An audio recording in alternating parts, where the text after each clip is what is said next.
The middle class was not destroyed by crisis. It was engineered out of the system. For most of the 20th century, economic growth required stable, well-paid workers. Rising wages weren't a social goal. They were a structural necessity. That requirement no longer exists. What makes this moment different is not frustration or inequality. It is that the mechanisms that once restored the middle class have stopped responding.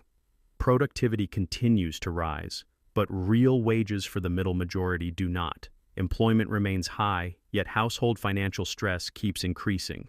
Costs adjust faster than incomes, even during economic expansion. These are not anomalies, they are phase signals. The system has crossed a line where growth no longer depends on broad income expansion. It depends on asset ownership, scale, and leverage. You can see this in public data. Corporate profits rise while payroll growth stays flat. Asset prices outpace wages by multiples. Debt replaces income as the stabilizer of consumption. Once you understand the sequence that led here, the pattern becomes clear. This is not a downturn waiting to be fixed. It is a structural transition already underway. The middle class was never just a level of income. It was a functional component of the economic system. Its role was discovered, not invented. Mass production required mass demand. Factories needed predictable consumers. Rising productivity had to translate into rising spending. Wages were the transmission mechanism. Stable employment ensured continuity. Wage growth sustained consumption. Household balance sheets anchored demand. This is why post-war systems emphasized job security, income growth, and home ownership, not as ideology, as infrastructure. You can see this logic in historical data. When productivity rose, wages followed. When wages rose, consumption expanded. When consumption expanded, investment made sense. The middle class stabilized the system by absorbing output and servicing debt. It reduced volatility. It made long-term planning viable. But that function depended on conditions that no longer hold. Domestic labor had to matter. Productivity gains had to be difficult to separate from workers. Growth had to require broad participation. Once those conditions faded, the function weakened. The middle class did not fail. Its role stopped being essential. And systems do not preserve functions they no longer depend on. The middle class did not emerge naturally. It was built because the system required it. Industrial economies needed scale. Factories produced at volumes that only mass consumption could absorb. Widespread purchasing power was not optional. It was structural.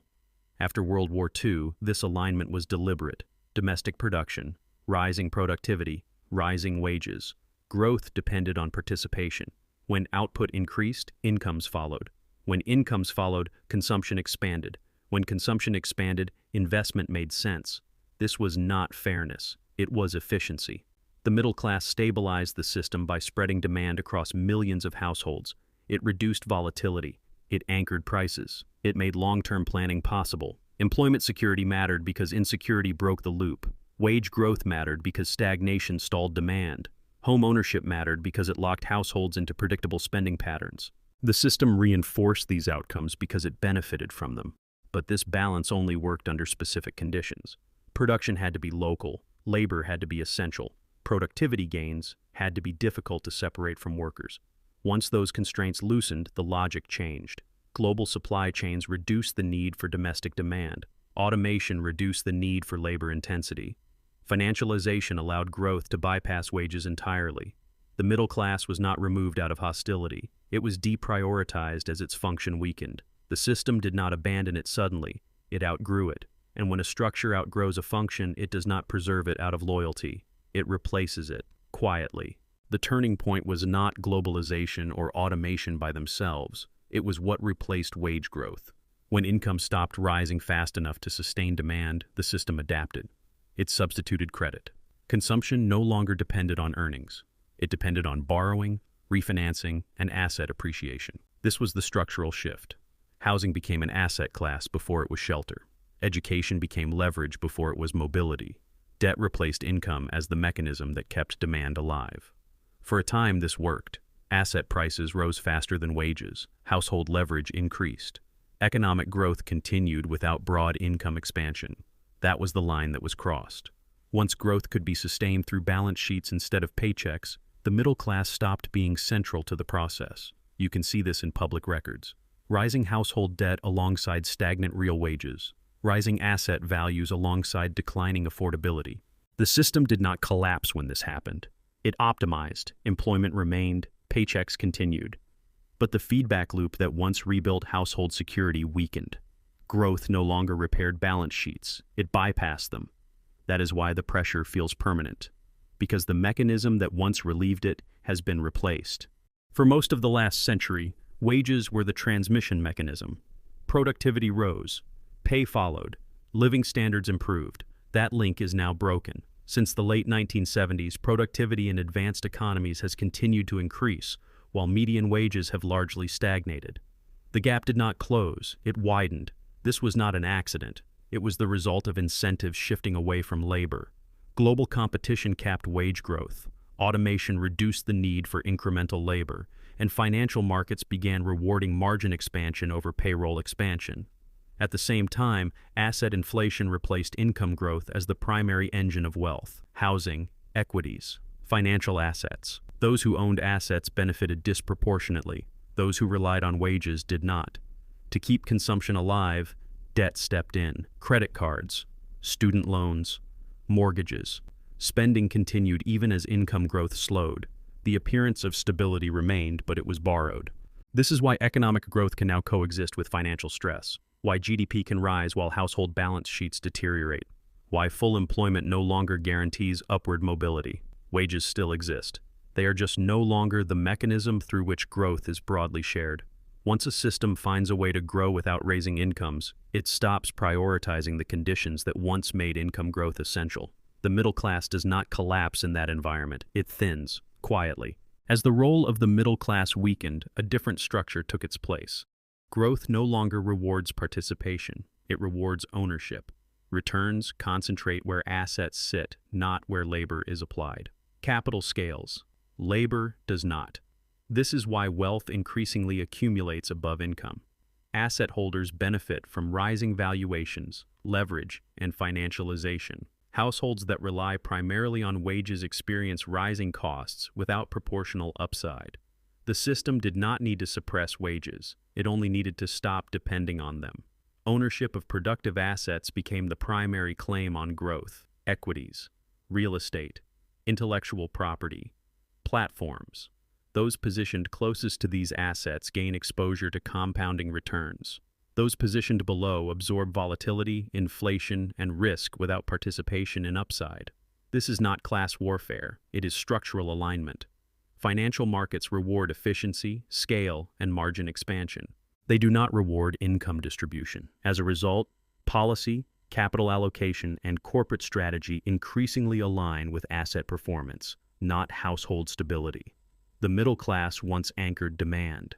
Now demand can be sustained through leverage, financial engineering, and global markets. The benefits flow upward, the costs diffuse outward. And once a system organizes itself around ownership rather than participation, restoring broad-based stability becomes extraordinarily difficult. Not because anyone is resisting it, but because the incentives no longer point in that direction. Once the system reorganizes around a new architecture, reversal becomes costly. Restoring the middle class would require rebuilding the mechanisms that once supported it. Higher wages, stronger labor bargaining power, broad income growth tied to productivity. Those changes conflict with how the system now operates. Global competition penalizes higher labor costs. Automation limits the leverage of human work. Financial markets resist policies that compress margins or dilute returns. Every proposed fix carries immediate downside. Higher wages pressure prices. Redistribution pressures capital. Reduced efficiency weakens competitiveness. The costs are visible. The benefits are delayed. So the system chooses what it always chooses. What preserves stability now? Reforms are discussed, then narrowed. Programs are announced, then constrained.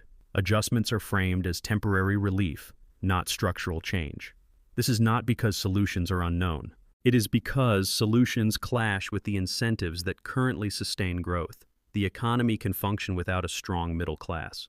It cannot function under current conditions with policies that significantly reduce returns on capital. That trade-off defines the limits of reform. As long as growth depends on asset performance, leverage, and scale, policies will align with those priorities. Household stability becomes secondary. The middle class is not ignored because it is unimportant. It is sidelined because it is no longer essential to the system's operation. And systems do not voluntarily rebuild components they no longer rely on. They adapt around their absence. Quietly. This is not a crisis waiting to be solved. It is a system settling into a new equilibrium. Growth continues. Markets function. Institutions remain stable. What changed is who that stability serves. The middle class was not erased. It was decoupled from the mechanisms that generate growth. Wages stopped transmitting prosperity. Assets took their place. Nothing announces this shift clearly. There is no policy headline, no official admission. Life simply becomes tighter. Work feels less protective. Stability requires more leverage and more exposure to forces outside individual control. The system no longer needs broad income growth to expand. It needs ownership, efficiency, and scale. That does not eliminate opportunity. It concentrates it. For most people, the question is no longer whether the middle class will be restored. It is how the adjustment is absorbed, through lower purchasing power, higher leverage, or permanently reduced expectations. The system does not decide this openly. It lets the outcome emerge, and that is why this shift feels personal, unavoidable, and difficult to reverse. Because once a system no longer depends on a function, it does not rebuild it. It moves forward without it.